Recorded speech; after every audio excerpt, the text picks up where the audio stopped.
TV타임즈.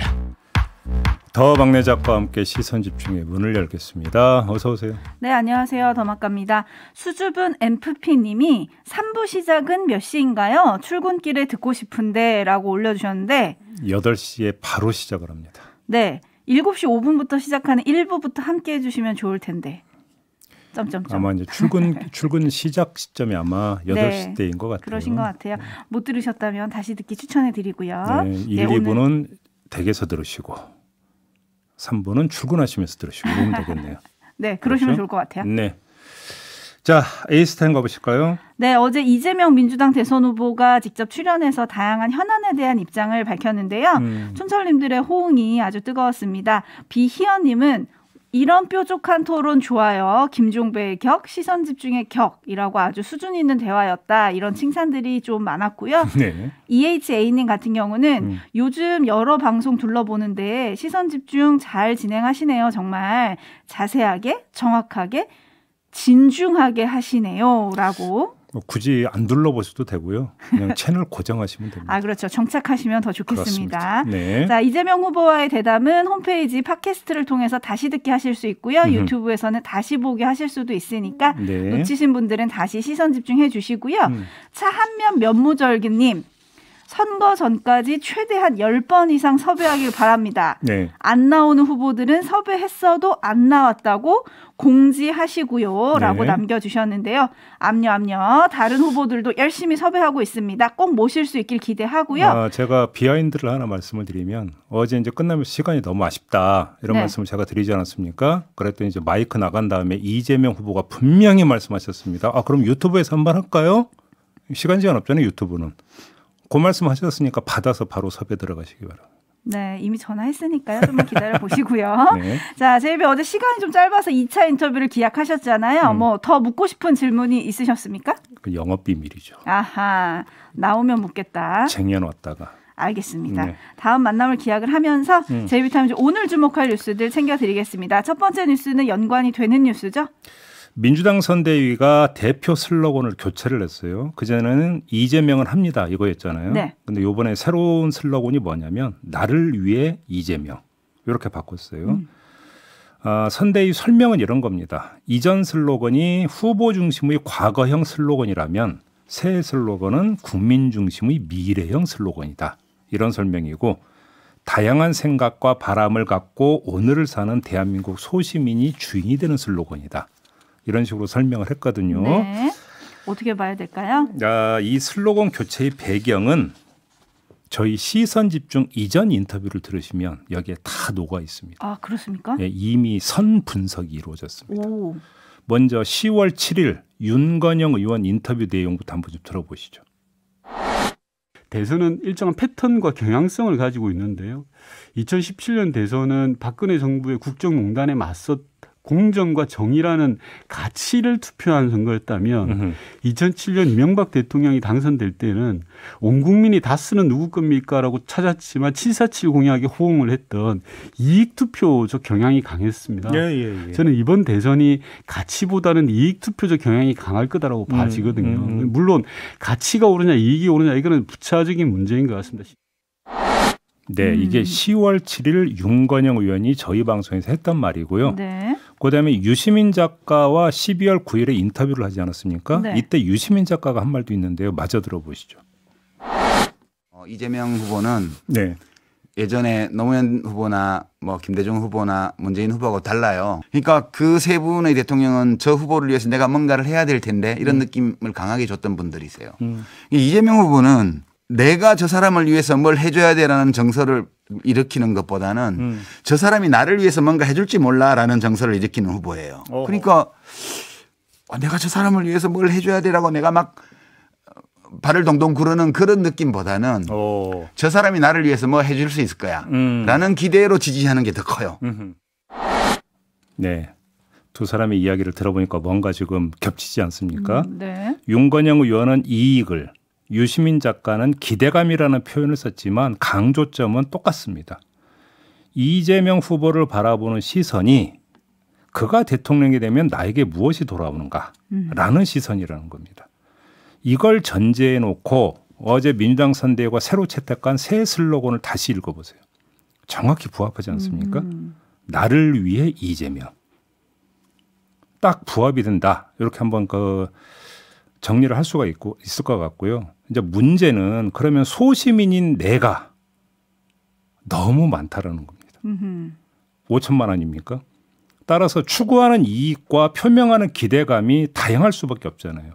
그걸 어떻게 조화시키느냐가 다시 말해서 다양한 이익, 다양한 기대감을 여기서 어떻게 교집합을 끌어내느냐. 이게 과제가 되는 거죠. 한 예를 들어보겠습니다. 양도세 중과 유예를 계속 주장을 하고 있지 않습니까? 이거는 주택 서민의 입장에서 주택 부자를 위한 정책이고 네. 반감을 갖기에 충분한 정책이라고 해석을 할 수가 있습니다. 그렇습니다. 주택 서민 입장에서는. 네네.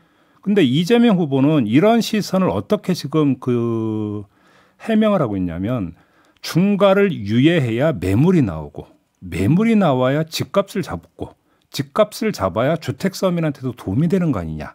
이런 논리로 지금 중화를 시키면서 교집합을 형성하려고 해왔던 거 아니겠습니까? 네. 자, 과연 이게 시장에서 그대로 나타나느냐? 그래서 주택 서민들을 설득할 수 있느냐? 이게 관건이라는 것이죠. 그러니까요. 이게 만약에 이루어지지 않으면 나를 위해 이재명에서 구성되고 있는 낙끼리 충돌이 빚어질 수도 있다. 요게 지금 문제점일 수가 있는 거거든요. 네. 이거를 전략적으로 잘 조화시킬 수 있느냐가 선대위한테 부여된 과제일 것이다. 이렇게 봐야 될 것 같습니다. 네, 어제 이재명 후보는 시장 존중 이런 말을 쓰면서 유연성을 발휘해야 한다라고 했는데 네. 과연 그렇게 될지 좀 지켜봐야 될 것 같고요. 새로운 슬로건에 대해서 의견이 좀 분분하십니다. 네. 아몰랑님은 이기적인 슬로건 좋아요 해주셨고요. JL킴님은 별론데 정치인이 나를 위해 뭘 해줄 거라 기대를 안 해서 그런지 뭐 슬로건에 별로 공감이 안 됩니다. 이런 의견도 있으시고요. 기대감이 없군요. 네네. 반면에 일반인님은 시선 집중을 통해 스포를 했다는 거군요. 그렇습니다. 네. 초원님 시선 집중을 보면 답이 나오고 길이 보입니다. 맞습니다. 네. 김기태님 유시민 작가가 힌트를 줬네요 라고 해주셨는데 반면에 5479님 이재명 후보는 뭔가를 너무 자주 바꿔서 좀 혼란스러워요. 나만 그런가? 라고 해주셨는데 네. 대선 캐치프레이즈로 내건 앞으로 제대로 이게 또 있잖아요. 그러니까 새 구호인데 이거는 예. 앞으로 제대로 이거 딱 보면서 저는 어제 이재명 후보가 말한 미움의 원인 내로남불을 털어내겠다는 건가? 이게 먼저 생각나던데 어떠세요? 그러니까 앞으로 제대로를 그대로 읽으면 앞으로 제대로 하겠습니다. 이런 뜻이 되어버리는 거잖아요. 그렇죠. 근데 여기다가 앞으로 다음에 쉼표를 찍었더라고요. 네. 그러니까 이거는 이제 다양한 해석이 나올 수 있는 거죠. 그러니까 정철 메시지 총괄이 뭐라고 했냐면 경제 앞으로 성장 제대로 뭐 이런 식으로 다양한 조합이 가능한 거다라고 이야기를 하긴 했는데 네. 딱 들으면 다가오는 일감이 앞으로는 제대로 하겠습니다. 지금까지는 좀 문제가 있었더라도 저희는 다릅니다. 뭔가 이걸 어필하는 느낌이 부여되는 건 부인할 수 없는 사실이죠. 네, 8795님이 새로 올린 슬로건에 맞게 정책을 좀 더 구체적으로 확립, 발전시켜 주세요라는 아주 모범 답안을 보내주셨는데요. 네. 2030 젊은이, 여성, 중도층을 향하고 있는 새 슬로건이다. 이런 설명도 어제 민주당에서 나왔는데 얼마나 효과가 있을지 요건 또 윤건영 의원과 잠시 후에 좀 짚어보도록 하겠습니다. 네. JB타임즈 다음 주목할 뉴스는 오디오로 먼저 만나보시죠. 국민의힘은 공수처가 소속 의원 78명의 통신 자료를 들여다봤다고 밝혔습니다. 윤석열 대선 후보 부부 역시 공수처와 검찰, 경찰 등의 조회 대상이었다고 덧붙였습니다. 윤 후보는 SNS에서 독일 나치 비밀 경찰인 게슈타포나 할 일을 하고 있다고 주장하는 등 당 전체가 종일 공수처를 겨냥해 비판을 쏟아냈습니다. 민주국가에서는 도저히 벌어질 수 없는 일이 일어나고 있습니다. 야당 후보를 사찰하고 민간인을 사찰하는 그런 전모가 서서히 드러나고 있습니다. 결국 김진우 공수처장이 수사를 받게 됐습니다. 대검찰청은 공수처 수사 대상이 아닌 기자들의 통화 내역 확인을 위해 김 처장이 재량권을 남용했다는 고발 사건을 수원지검 안양지청에 배당했습니다. 네. 저희도 여러 번 언급을 한 바가 있는데요. 네. 갈수록 좀 문제가 커지고 있습니다. 여기서 일단 먼저 좀 정리를 해야 되는 게 이 통신 자료 조회라고 하는 게 도대체 뭐냐. 이거부터 좀 일단 좀 먼저 정리를 해야 되는데 예를 들어 제가 검사입니다. 네. 더마카가 피의자입니다. 어허. 그러면 이제 제가 더마카를 수사를 해야 되잖아요. 그죠? 그럼 요즘은 핸드폰이 가장 기본 아니겠습니까? 네. 더마카가 누구하고 통화했는지 그 내역부터 일단 보는데 보면 이제 거기에 전화번호가 쭉 뜰 거 아닙니까? 네. 근데 전화번호만 뜨니까 이게 누구 전화번호인지 알 수가 없는 거죠. 그래서 통신사에 이 번호가 누구 건지 좀 신상을 알려달라라고 하는 게 통신 조회거든요. 네. 이것들을 지금 공수처에서 무차별적으로 했다.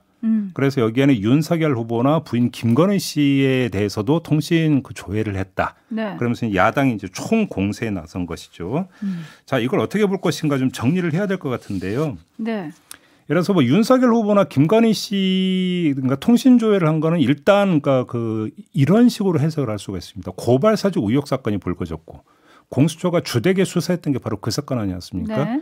이 과정에서 윤석열 당시 검찰총장과 대검 간부들, 그다음에 한동훈 검사장, 여기에 또 김건희 씨까지 해서 수시로 통화를 했고 카톡 대화를 했다. 이런 보도가 있었잖아요. 네. 그런 차원에서 통신 조회를 한 건가? 이렇게 해석할 여지가 있어요.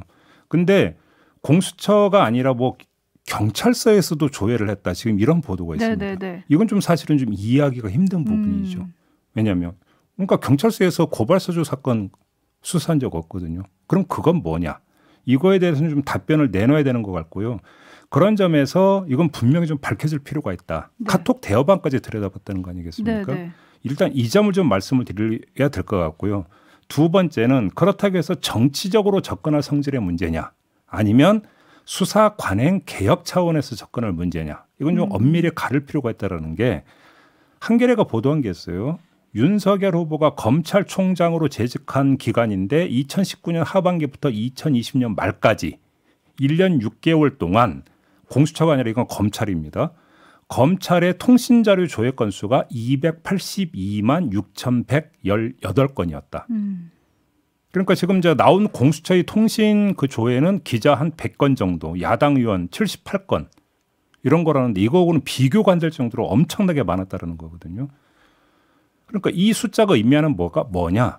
결국은 수사 대상을 설정하면 마구잡이로 통신 자료를 조회했다라는 방증 아니냐? 네. 그리고 이렇게 본다면 이건 어떤 특정인을 딱 타깃으로 설정해놓고 사찰을 했다기보다는 그냥 마구잡이 수사, 마구잡이 뒤져보기. 이런 관행이 그동안 검찰, 공수처 가리지 않고 계속되어 왔다라는 방증 아니냐. 이런 지적에 따라붙을 수 있는 거거든요. 네. 그런 점에서 수사 관행 개혁 차원에서 접근할 필요가 있다. 이렇게 좀 정리를 해야 될 것 같습니다. 네, 달개미님이 조회가 사찰이 되는 마법 이런 의견 보내주셨고요. 네. 반면에 정경수님은 공수처 사실 별 기대감도 없습니다라고 아주 냉소적인 댓글을 보내주셨고 지금 제이비가 언급하신 그 기사 관련해서 김영아님이 윤석열 검찰총장 때 282만 명 통신자료 조회 윤석열 후보가 한 건 괜찮고요? 무슨 잣대인가요? 내로남불 아닌가요? 이런 의견도 네. 있고요.